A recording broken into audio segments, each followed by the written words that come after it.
कम। फिर जो दूसरे नंबर की रानी होती है उसको बहुत कम, कभी कभी जब ज़रूरत होती है सिर्फ तभी वो अपने साथ कहीं बाहर लेके जाता है, बहुत थोड़ा समय उसके साथ स्पेंड करता है और उस पर थोड़ा कम ही ध्यान देता है। और जो पहले नंबर की रानी होती है उस पर तो वो कभी ध्यान ही नहीं देता है। उस राजा के लिए अपनी पहली रानी जो होती है वो उसके लिए एग्जिस्ट करती ही नहीं, उस पर वो बिल्कुल भी ध्यान नहीं दे पाता है। फिर राजा का अंतिम समय आ जाता है तो वो अपनी चौथी रानी जिससे वो सबसे ज़्यादा प्रेम करता है उसको अपने पास बुलाता है और कहता है कि हमारा अब अंतिम समय आ रहा है, हमने अपना जीवन का सबसे ज़्यादा समय तुम्हारे साथ स्पेंड किया है और हमेशा तुम्हें हर जगह लेके गए हैं और हम ये चाहते हैं कि अब तुम हमारे साथ हमारी अंतिम यात्रा पर चलो। चौथी रानी तुरंत साफ मना कर देती है कि देखिए, जब तक आप जीवित थे तब तक तो हम आपके साथ थे, आप हमें अपने साथ रखते थे, हम बहुत खुश थे, लेकिन आपके अंत के बाद, उसके बाद की यात्रा पर जाने के लिए हम आपके साथ बिल्कुल नहीं चल पाएंगे। फिर वो अपनी तीसरी रानी को बुलाता है और उनसे पूछता है कि क्या तुम हमारे साथ चलोगी हमारी अंतिम यात्रा पर।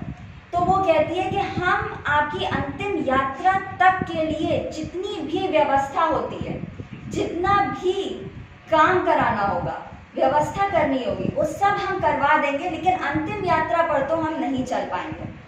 वो काफ़ी निराश होता है फिर, लेकिन अपनी दूसरी पत्नी को बुलाता है, अपनी दूसरी रानी को, और उससे कहता है कि क्या तुम हमारे साथ हमारी अंतिम यात्रा पर चलोगी। तो वो कहती है देखिए, हम आपके साथ वहाँ तक चलेंगे जहाँ पे आपकी अस्थियाँ रहती हैं, हम आपके साथ बिल्कुल एंड के स्टेज तक चलेंगे, जहाँ पे आपका क्रिमिनेशन होता है हम वहाँ तक भी आपके साथ चलेंगे, लेकिन उसके बाद की यात्रा तो हम बिल्कुल भी नहीं आपके साथ कर सकते हैं।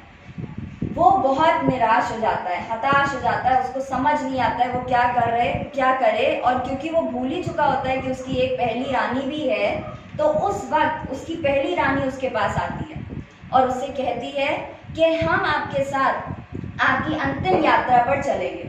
तो राजा बड़ा आश्चर्यचकित होता है, उसको लगता है कि ये कैसे, मैंने तो इस रानी पे कभी ध्यान ही नहीं दिया, मैंने तो इसको कभी पूछा ही नहीं, इसको कभी बाहर ही ले नहीं गया, और ये कह रही है कि मेरे साथ मेरी अंतिम यात्रा पर चलेगी। बिल्कुल इसी प्रकार जैसे हमारी आत्मा होती है, उसके 4 साथी होते हैं। पहला साथी, उसका खुद का पहला साथी होता है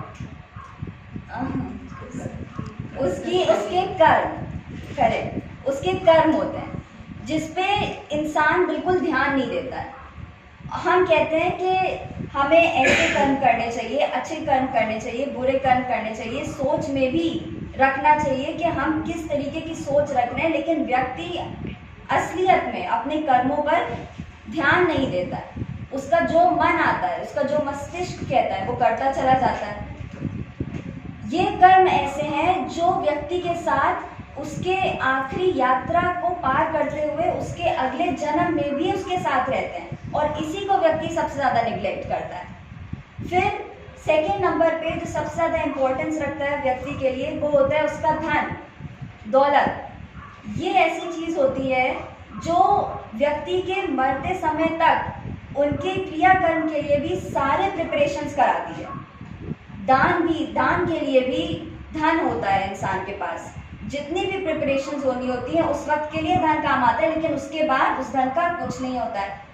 उसके बाद आते हैं हमारे दोस्त, मित्र, परिवार, संबंधी। ये हमारे साथ अंत तक रहते हैं, लेकिन ये भी हमारे साथ आगे नहीं जा सकते। हमारी आगे की यात्रा, हमारे अगले जन्म तक के लिए इनका कोई रोल नहीं होता, ये सब इसी जीवन के साथ में रह जाते हैं।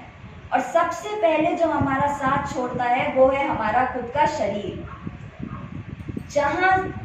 जिस वक्त ऊपर वाले का बुलावा आया उस वक्त शरीर हमारा सबसे पहले साथ छोड़ देता है, लेकिन हम क्या करते हैं, सबसे ज़्यादा ध्यान अपने शरीर पर देते हैं। इसको सबसे ज़्यादा सुंदर बना के रखना है, सबसे ज़्यादा खर्च इस पर करना है, सबसे ज़्यादा टेक केयर इसकी करनी है, लेकिन यही शरीर जो कर्म करता है उसको हम भूल ही जाते हैं।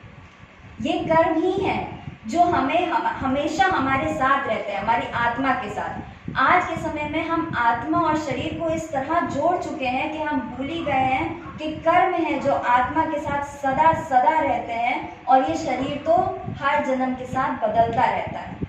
तो हमें सबसे ज़्यादा ध्यान देना है अपने कर्मों पर। कर्म वो जो हम सिर्फ कर नहीं रहे हैं, पर वो जो सिर्फ हम मन में सोच रहे हैं, जो हम मस्तिष्क में सोच रहे हैं।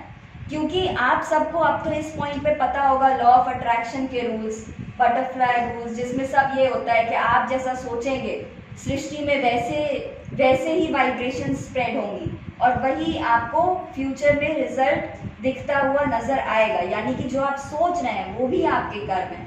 तो हमें बस इस पे ध्यान रखना है। न्यू वे ऑफ बीइंग की शुरुआत छोटी छोटी चीज़ों से करनी है और अपने कर्मों पर ध्यान सदा देते रहना है। Thank you.